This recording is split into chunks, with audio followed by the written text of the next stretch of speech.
I think as human beings, we've long had a fascination for monsters, whether they be sea monsters, dragons, a variety of mythical creatures. And I don't know about you, but I enjoy monster movies.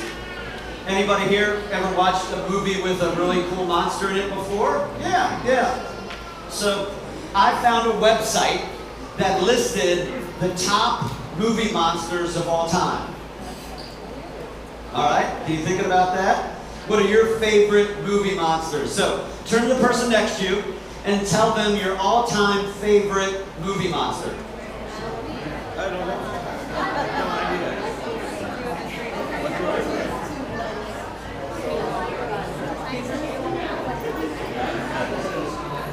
All right. Did you think of one? Some of you are like, yeah, if a movie has a monster, I ain't seeing it. All right, I understand. All right, but for the rest of us, how many of you mentioned the T-Rex or the Velociraptor or Jurassic Park? Anyone think about that? Good, okay, some of you. How about Predator? Predator, some of you are like, oh yeah. How about Alien? Okay. Now, they're doing a remake of this movie. I would have never thought of this though, but this was on the list. The Stay Puft Marshmallow Man from the original Ghostbusters. Brad's like, yeah, okay. I eat marshmallows, they don't scare me, so I don't know. How about, come on, you gotta think of this one. Jaws, yes! Yes, I always thought in one of the Jaws remakes when they blow it up, I saw springs. I'm sure of it in the explosion, I saw springs and parts. Okay, just in. How about one of my favorites as a kid, pre-Jurassic Park, Godzilla, yes, all right. Now we're getting real classic. King Kong? Yeah. Yes. Frankenstein's monster? Okay. Dracula? Actually, number one on their list, this surprised me, was a werewolf. I guess that's been in so many different movies over the years. The werewolf is considered a classic movie monster. Well, this morning as we talk about biblical monsters, we're not going to talk about any of those. Sorry. But we are going to look at the book of Job. Because in the book of Job, we read about two monstrous creatures, the behemoth and the leviathan.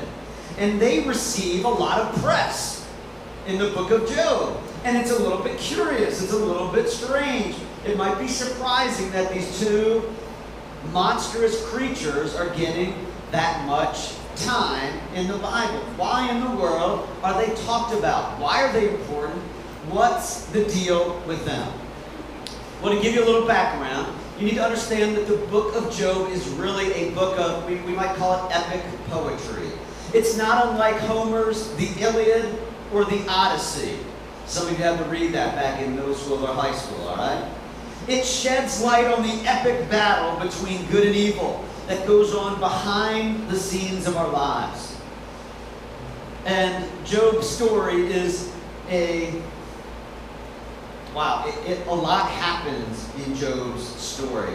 And usually when we hear Job's story, we think of either people we know or tough seasons in our own lives.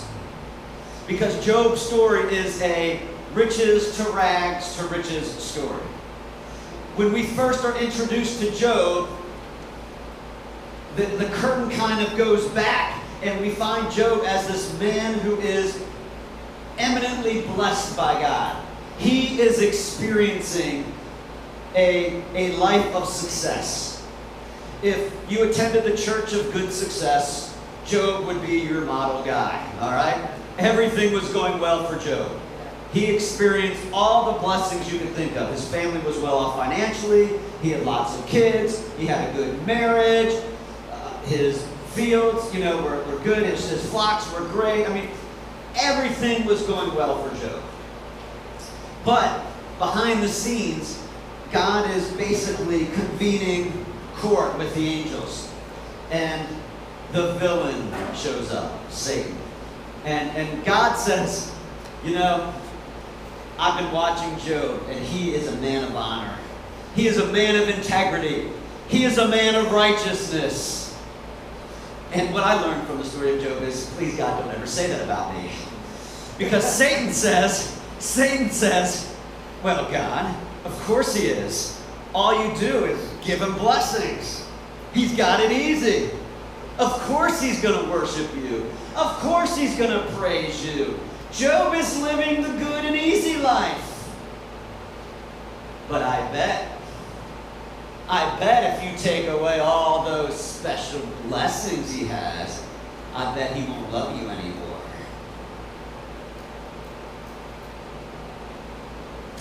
And God says, okay, the bet is on. Let's see what happens. And in a rapid series of events, Job loses just about everything. God takes away his children. He gets his riches plundered. Natural disaster strikes. All kinds of bad things happen to Job. You name it, it happens. He goes from being on the mountaintop to being totally wrecked. He goes from being in the prime of his life to being down in the dumps. He goes from being at the top of the hill to utter defeat. It's a riches to rags story.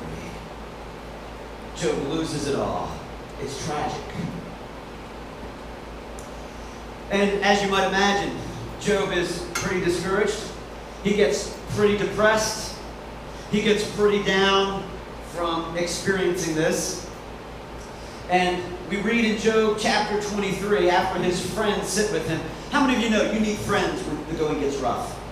You know, one of the reasons that being part of a community of believers is so important is because you need to be making connections. You need to be building friendship, support around you before the going gets rough. So that when the times get tough, you've got people you can lean into. That you've got people that can gather around you and support you. I've just seen it over and over again. That when the going gets rough, you need people to buoy you. People to support you. You can't do it by yourself. So you need to be building those relationships, building that community before the crisis hits. So Job had some friends come visit him, and at first they were awesome friends. You know why they were so awesome? They just kept their mouths shut and spent time with Job. They were awesome. They just sat with Job. They mourned with him. They grieved with him. They just sat with him, and as Job was just sad, they were sad with him. How many of you know when you bear one another's burdens, a lot of times it's just being with him? And they grieved with him, and it was awesome. But then they opened their mouths. You see, what happens is, when we go through difficulties, everyone wants to answer the question, why? See, you all knew it. We always want to answer the question, why? If not why God, we're asking everyone else why. Why? It's like we naturally revert back to our 2-year-old selves. Why? It's so natural, isn't it? So natural.